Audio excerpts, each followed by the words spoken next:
Ya, pemirsa, selamat malam. Anda masih bersama kami di Ada Apa Berita, pemirsa. Dan pada malam hari ini, tepatnya pada pukul 8, saya Adam Lubis akan menemani Anda sepanjang 1 jam. Kami akan mengajak Anda untuk membahas seputar masalah Jakarta, pemirsa. Dan bicara mengenai hot issue Jakarta, yaitu terkait dengan lelang jabatan, kemudian juga masalah MRT yang sempat tertunda-tunda dan juga mengalami sedikit kendala. Dan untuk membahas masalah ini lebih lanjut bersama saya di studio, sudah hadir sebelah kiri saya, hadir pengamat kebijakan publik, Pak Yayat Supriyatna. Selamat malam, Pak Yayat. Selamat malam. Iya, Ya, dan alhamdulillah. pemirsa Anda juga bisa bergabung bersama kami nanti di line telepon 0215155111. Dan pemirsa akan hadir juga, yaitu ini tamu penting juga ya Iya, Pak Yayat ya, akan iya. hadir Gubernur DKI Jakarta Pak Joko Widodo yang saat ini sudah bersama dengan rekan saya Abdul Rasid yang berada di Kecamatan Menteng, Jakarta Pusat. Rasid. Ya, terima kasih Adam dan Pak Yayat. Apa Ya. kabar Anda dan apa Terima kabar Anda kasih. pemirsa Jak TV dimanapun Anda berada. Saat ini saya Abdul Rasid sedang berada di kantor Camat Menteng, Jakarta Pusat, dan selama kurang lebih hampir setengah jam ke depan kita akan berdialog dengan Gubernur DKI Jakarta Pak Joko Widodo. Ya, kenapa kita memilih lokasi di kantor camat? Karena saya akan menanyakan beberapa hal yang terkait dengan lelang, proses lelang dari jabatan lurah dan camat yang ditutup 1 hari lalu, ada sekitar 1.100. Nah, saya akan tanyakan dan ada Pak Joko Widodo samping saya ini ya. Pak Joko Widodo, apa kabar? Baik, selamat malam. Terima kasih Pak, kita jumpa lagi dalam Ada Apa Berita. Terakhir ketemu di depannya kedai mana Pak ya waktu itu ya? Di Taman Suropati. Taman Suropati. Sehat-sehat Pak? Alhamdulillah baik. Ya, pasti sibuk sekali, saya lihat agenda Bapak dari tadi pagi terima tamu, ada beberapa juga ya. Baik Pak, kita sekarang berada di kantor Camat Menteng, Jakarta Pusat. Saya ingin tanyakan beberapa hal, terutama mengenai proses pelelangan posisi lurah dan juga camat tentunya. Syukur alhamdulillah itu ada sekitar 1.100 yang mendaftarkan ya, dan hanya ada sekitar hampir 40 mungkin yang dinyatakan tidak lulus ya. Nah, saya langsung ke pertanyaan pertama, kok begitu yakin Pak proses itu memang akan betul-betul Ya, jadi yang dulu memang proses seleksi kan budaya kita kan tertutup ya. Jadi yang kepilih itu yang kita panggil dan biasanya itu ditanya gimana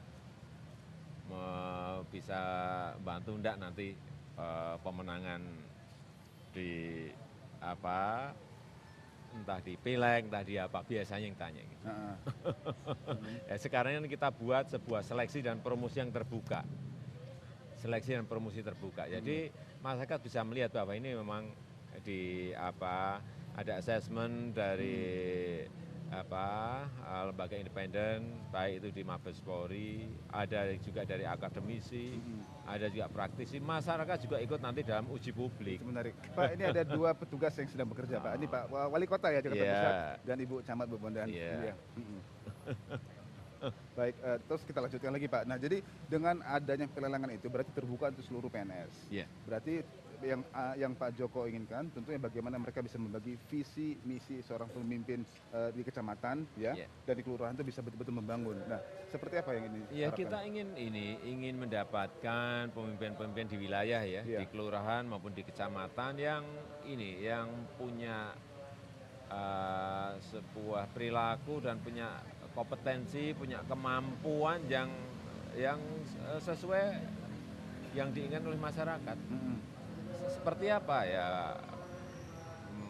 Mereka harus ngerti masalah manajemen administrasi, menguasai problem, persoalan, dan masalah yang ada di wilayahnya. Kemudian yang ketiga yang paling penting, mau melayani masyarakat. Mau melayani Iya. masyarakat. Dibandingkan dengan mekanisme pemilihan camat dan lurah sebelumnya. Dan berarti ini Ya, efektif di kah semua nih daerah sebenarnya? biasanya kan memang kan tertutup ya. Iya. Tahu-tahu lurahnya yang kepilih Jadi A, aja. tahu-tahu camatnya yang kepilih B. Ya. Kenapa kepilih A dan kepilih B nggak pernah masyarakat tahu. Tapi sekarang ini terbuka. Nanti di uji publik masyarakat bisa melihat jadi figurnya siapa dan bisa ikut memberikan respon baik mengenai perilaku, baik mengenai track record, rekam jejaknya seperti apa, masyarakat nanti bisa menanggapi dan Masyarakat sendiri yang terlibat. iya, masyarakat yang ada di wilayah itu bisa memberikan tanggapan atau respon. Oke. Nah, lalu keterlaluan, ini Pak Joko sendiri bilang keterlaluan kalau lurah yang sudah jadi itu tidak terpilih lagi. Kenapa ngomong gitu Pak Joko? Iya dong, karena yang sudah ada sekarang ini, yang pegang jabatan lurah dan camat sekarang ini mestinya lebih menguasai masalah. Secara manajemen administrasi mereka juga sudah menguasai kan bertahun-tahun. Kalau kalah dengan yang baru kan namanya kebangetan. Gitu loh. Jadi nggak ada yang perlu ditakutkan. Tetapi memang yang paling berat yang lama nanti uji publiknya. Ya kan, karena kan mereka sudah menjalankan menjalankan tugasnya kan. Masyarakat pasti akan menilai, Pak, jangan yang itu udah jadi camat sekian tahun hanya gitu-gitu aja misalnya. Bahkan sampai sedetail itu juga tentu Bapak harapkan dari masyarakat sendiri. Iya, Kalau betul. warga Jadi yang memang protes. ini kita ingin mendapatkan sebuah tradisi baru, sebuah pola baru untuk dapat pemimpin-pemimpin di wilayah, di kecamatan dan kelurahan yang punya leadership, mau melayani masyarakat dan punya kemampuan manajerial yang baik. Baik. Pak Joko, saya ingin mengajak Bapak untuk duduk di atas perahu karet. Biasanya kalau kita duduk di atas perahu karet di atas air, Pak. Ini di atas lantai. Kering nih Pak, kering. Silakan. Kita berbincang sini sebentar Pak, mari. Baik. Nah, jadi seperti kalau kita lihat Kecamatan Menteng nih ya, Ya.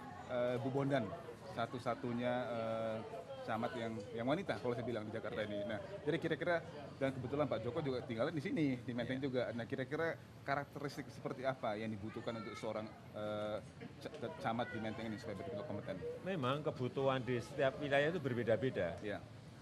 Misalnya di Menteng dengan di Ciracas tentu saja berbeda. Di Menteng dengan yang di Cilincing juga berbeda. Di Menteng dengan di Penjaringan Beda pasti berbeda. karakternya. Beda-beda semuanya. Jadi tergantung kebutuhan yang ada di wilayah itu. Dan saya kira memang sosok-sosok dan figur-figur yang ada itu sangat berpengaruh terhadap bergerak tidaknya kegiatan Dinamika. pembangunan yang ada di Hmm. kelurahan atau kecamatan itu. Oke. Nah, tapi secara umum visi misi membangun seperti apa yang ingin selalu saya tanyakan ke Pak Joko itu visi misi membangun yang betul-betul radikal, yang betul-betul out of the box atau bagaimana yang Bapak harapkan? Ya tidak rutinitas itu, tidak rutinitas, tidak monoton dan pemimpin di wilayah itu dekat dengan masyarakat.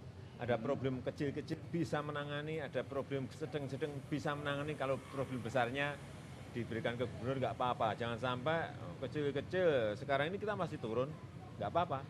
Yang sedang-sedang kita juga masih turun, nggak apa-apa. Tapi nantinya kalau kita sudah dapatkan sosok-sosok, figur-figur yang baik, yang benar, yang punya kemampuan manajerial, yang punya kemampuan leadership, yang menguasai wilayah, menguasai masalah, menguasai problem yang ada, saya kira problem-problem kecil-kecil langsung tangani oleh lurah, langsung tangani oleh yang sedang tangani oleh camat. Berarti selama ini yang Pak Joko itu anut seperti belusukan itu sebagai role model tentunya buat mereka. Iya, kerja memang harus detail. Kalau orang menjadi lurah di sebuah wilayah dan dia nggak ngerti problem dan masalah yang ada di situ, ya untuk apa? Kerja pun juga harus detail, tidak hanya di belakang meja saja, tapi detail ngerti gotnya yang mampet mana. Hal yang kecil-kecil, sampah yang banyak di titik mana, mereka harus tahu. Kemudian ada gesekan problem antar warga dengan warga di mana yang segera harus didinginkan, langsung diguyur air, jangan sampai membesar menjadi sebuah konflik yang gede. Ini dimulai dengan hal yang kecil-kecil. Oke, kalau gitu pertanyaan saya sekarang, birokrasi saya lihat ada 2 tingkat ini, ada di tingkat lurah, camat, dan yang paling berat mungkin langsung di bawah Bapak sendiri, para kadis-kadis. Ya kan seperti masih itu. di atasnya masih ada wali kota. Nah, itu mana yang lebih tantangan lebih besar untuk Pak Joko? Apakah betul-betul untuk membersihkan di levelan Bapak? Saya kira di semua lini, Di semua. tetapi ini yang memang kita dahulukan adalah di tempat-tempat yang berhubungan langsung dengan pelayanan masyarakat. Langsung dengan masyarakat? Iya, di mana? Ya. Ya, di kelurahan. Di sini. Nah, di mana? Di kecamatan. Menarik Pak, Kira-kira kita akan break sebentar. Ya, pemirsa sangat menarik tadi dan ada beberapa hal juga yang saya tanyakan yaitu mengenai bagaimana jalan layang nontol yang Casablanca itu sudah mau selesai, tapi kok Pak Joko bilang, "Pup, hentikan." Ada indikasi atau apa? Saya akan tanyakan langsung dengan beliau dan juga tentunya Pak Joko mungkin ada beberapa hal saya ingin tanyakan mengenai Twitter Pak. Siap-siap Pak ya, saya akan tanya mengenai Twitter. Sangat menarik nih. Oke, kita break sebentar pemirsa dan ada Pak Yayat, kami akan kembali ke Anda dan setelah pariwara ini kita akan lanjutkan dengan Pak Gubernur DKI Jakarta Joko Widodo. Tetap bersama kami.